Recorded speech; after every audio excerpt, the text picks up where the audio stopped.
the gym. It's really basic. You should be stretching after every single workout. A great warm-up would be to go for a walk. A great cool-down, and what you should be after every single workout is stretching. Now you want to hold each stretch for at least 60 to 90 seconds. Generally, just my opinion, I've been told it's the best way to release your muscles. I don't know scientifically for a fact, but you'll have great results from stretching from about 60 to 90 seconds. So what you want to be doing is basically, this is for your pec in here, okay, to stretch out your chest. If you put your arm at about a perpendicular degree, perfectly in line with your arm, and then 9 degrees up, you're going to put your feet in line, and you're going to turn your head. Oh, sorry, I am confused. Keep your body extended out this way so that your arm is behind you, and then turn your head, keeping your body nice and straight. Okay? Now, if you want to make this exercise for, I'll do it the opposite way so you can see it nice and perfectly. Okay? Turning my body and extending out. Okay? Stretching out this arm and this chest really nicely. Now, what you're going to want to do for your bicep, and the same sort of deal, is to keep your arms straight. Okay? And then turn your head. Okay, really basic to see that from the angle, keeping your arm nice and straight, and then turning your head. Okay, and you should feel a pull right up in here, and that should be really perfect for a bicep stretch. Hold that for 60 to 90 seconds, and you will have great results in stretching. Okay? Now, what I'm going to show you on the ground is a lot of different functional leg exercises. Okay? First off, there are two or three different ways to stretch your hamstrings.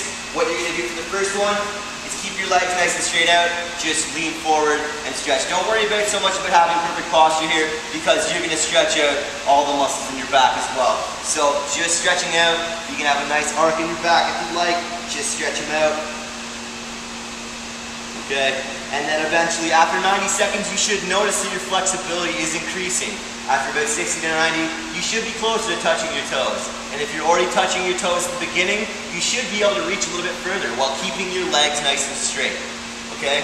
Now what you're going to do for another good hamstring exercise is just keep your leg nice and straight, putting your leg on the inside, and then stretching out. Pulling on your toe, stretching nice and deep into your leg. Okay? What you're going to do for the inside of your groin, bring your legs nice and close to your body. This one's a little more important for keeping your posture, keep your back straight, and then just push your legs down naturally. If you want to help with your elbows, that's fine too, and you should feel the pressure in here. Okay, there's a number of different variations in how to do this exercise. You can do it in extending straight out and leaning down like this, or you can be straight up and just pushing down with your elbows. Okay, really basic, but that's a stretch you can do for the inside of your legs. Now, what you're going to want to do for your glute and for the side of your leg is just lay on your back, okay? And what you're going to do is bring your one leg up and put it on top where your ankle is on top of your other knee, okay? And now you're going to have the same leg that's crossed hand go through the middle of your legs, grabbing the outside of your knee, and then just pulling into your body. Now you're going to feel it on this leg here, on your glute over here, and the side of your leg. Now it's just going to pull in. Pull it into your body, nothing too extensive that hurts too much, just a nice pull for 60 to 90 seconds, okay? Same thing, cross my leg over to my left leg so my left arm will go through the middle, grabbing my knee, wrapping around with my other hand, and pulling slightly into my body. Now there are different parts of your glute. If you want to bring your leg closer to your body, that'll stretch a different part of your glute, and if you want to bring your leg on the outside of your knee, that will also stretch a different part of your glute, okay? Holding them all for 60 to 90 seconds, that's a great way to get a stretch out of your glutes. Okay, so this last exercise here is going to be great for your calves, and what I want you to do is just extend out, putting pressure, keeping your leg locked in behind you. Now you should feel it. If you keep your leg straight and you push out your leg even further, you'll feel even more of a stretch on your calf. So that's a really great stretch for your calf. You can do it with both legs, okay? Really basic, really functional. Okay, now what I want you to do for your arms, okay, we already did the bicep. I'm going to show you a tricep stretch. You're going to bring your elbow above your head, Try not to pull it too far over, just above your head. You're going to reach over top of it, and you're going to put slight pressure on it. That right there, that little adjustment, will put a lot of pressure on it. You pull it all the way over, and it might be pulling, but you won't notice a lot of it. So you just bring your hand lower and pull a little bit, okay? On both sides, bring your hand. If you don't feel this, because your hand's not close enough to the midline, put your hand in the middle and pull, and you should feel that with a really basic and light pull, okay? Now what you're gonna do in the last stretch for your upper body, what's a really good one, try and find a chair, and here I'm gonna show you with one of the benches, but the legs work really well, and I'll explain to you why. So, I like to call this a cat stretch. It works really well for stretching out your back, okay? Just center yourself on the bench, sit down, okay? And then you're just gonna extend your body, just like a cat would stretch, and just extending your back up. You should feel this pull, and with a chair, it's nice because you can grab on your legs, go nice and low, and then pull in your back, okay? You should get a nice pull out of your back in here, okay?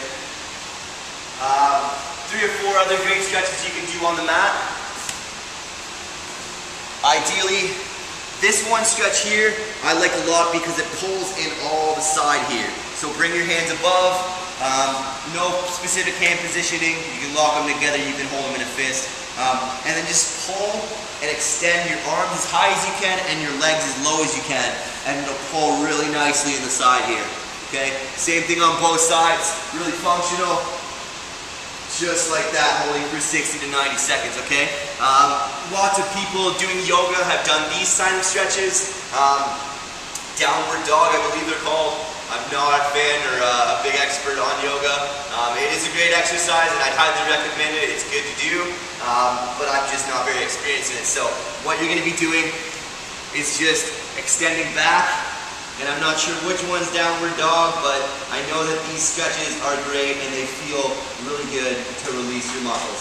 So this here, and then you're going to extend up and all the way out, and this should be a nice stretch for your lower back, okay? Okay, now there's going to be two more stretches I want to show you, and they're both for your quads. Now what you want to do for the first one is find something you can balance with, okay, and just bringing your leg up like this. It's somewhat uncomfortable because you have to hold it, but make sure that your knees are in line. You don't want to pull your leg too far back. That's not going to give you the stretch. If you keep your leg here and then think about firing your glute, it'll give you a great stretch up the front. Now, right now I'm not firing my glute. I don't feel it very much, but as soon as I squeeze my butt, it gets really tight in the front of my leg, okay? Really important in this quad exercise to be squeezing your butt, okay? The last quad exercise I'm going to show you, you can do this with a stair. I'm going to do it over there because it's a great spot to do it. Set yourself up with a pad, because this can put a lot of pressure on your knee. If you find that these stretches are bothering your knee, try to do the other one. But ideally, what you're going to want to do, put your foot up on the stair. Try and get yourself comfortable. Don't rush into it, because if you fall, you might hurt yourself. But what you want to do is just set yourself up on top of your knee. This is the pressure you might feel on your knee. For balance or support, maybe there should be something close to you to hold yourself, but ideally, you're just going to rock your hips forward. It's going to put pressure on your quads. It's going to stretch out your hip flexors really nicely, and this is a basic, really great stretch for your leg. Like I said before, if it bugs your knee, don't do it. So that pretty much concludes my exercise video. Health is really biased, and opinions on all these things in the gym that I've just shown you is really differentiated among different people and their opinions. Not to say that I'm necessarily right and perfect in doing these, but I do have a number of years of experience in using the gym and also being a personal trainer with people. So I found that these have great results in what I do.